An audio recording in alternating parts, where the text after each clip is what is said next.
Hi everybody, this is Katie at Z Olive, and we are here with another segment of Cooking with Z Olive. And today's recipe is a little bit special because it actually comes from one of our own. If you don't know, we have a location in Chattanooga, Tennessee on the North Shore, and it is run by Mr. Charlie, who actually provided me with this recipe today. And we are going to be making his blood orange tomato sauce. And I'm going to be actually using it as a condiment. You can make it as rustic as you would like, so whatever need you would possibly have for it. And it's a really delicious recipe. Our owner at Z Olive Pigeon Forge in Gatlinburg, Mr. Don, if you have met him, loves this recipe. And so we are making that today. So let's go ahead and get started. Now the ingredients we're going to be using today include 5 ripe tomatoes that have been diced, a half of a yellow onion that has been diced, 6 cloves of diced garlic, some diced basil, some dried thyme, dried oregano, and dried basil, and then a little bit of red wine. And then of course the star of our show, our Z Olive blood orange olive oil. The first thing we are going to do is add 2 tablespoons of our blood orange olive oil to a heated pan. Next, we're going to add our onion, 6 cloves of chopped garlic, and then salt and pepper to taste. Now we're going to cook that, stirring it until it is sauteed and starting to turn color.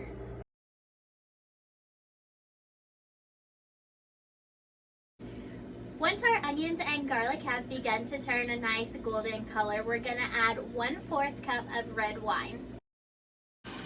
Now we're going to let that wine deglaze and then reduce by about half of its contents. Once our wine is reduced by about half, we're going to go ahead and add our 5 diced ripe vine tomatoes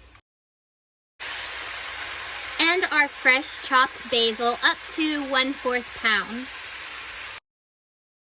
Once again, we're going to salt and pepper to taste. Finally, we're going to add our dry seasoning. You're actually supposed to add this when you are caramelizing your onion and garlic, but I forgot, and unfortunately there is no rewind button, so we're going to add it now. 1 tablespoon of basil, 1 tablespoon of thyme, and 1 tablespoon of oregano.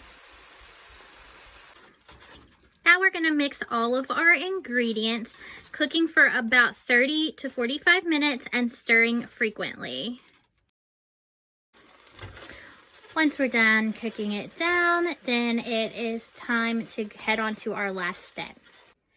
Okay, so for the last step of our recipe, you're going to either use a blender, a food processor, a handheld immersion blender, whatever you have to blend this down, and you're going to blend it to your preference. So whatever you're planning on using this recipe for. If you're using it for more of a sauce, then you'll want to blend it a little bit longer, or if you're going to do like me and use it more as a condiment on something, you might not want to blend it as much and keep it a lot more rustic.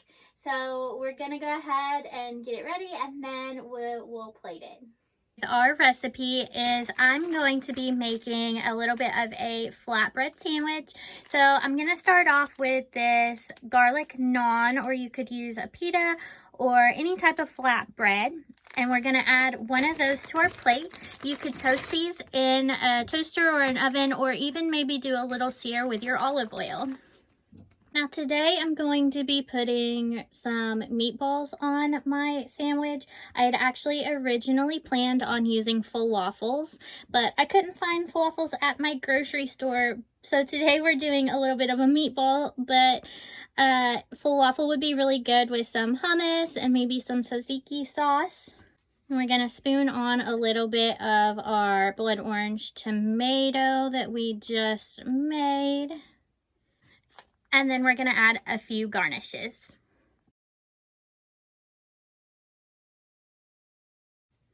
And finally, you can just secure it with a little toothpick.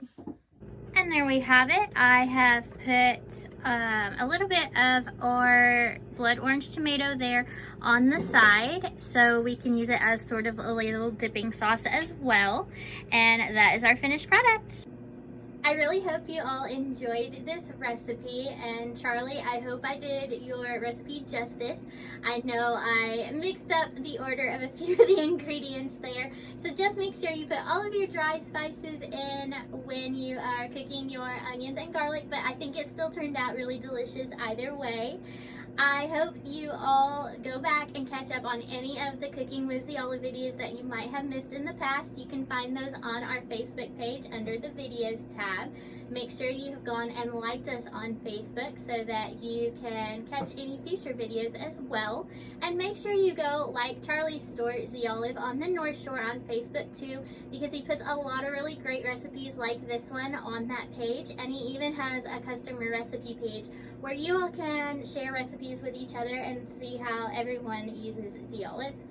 Make sure if you want to use today's product of The Olive's blood orange olive oil or any of our other products, head on over to www.theolive.com to pick out what you would like and have it shipped straight to your house.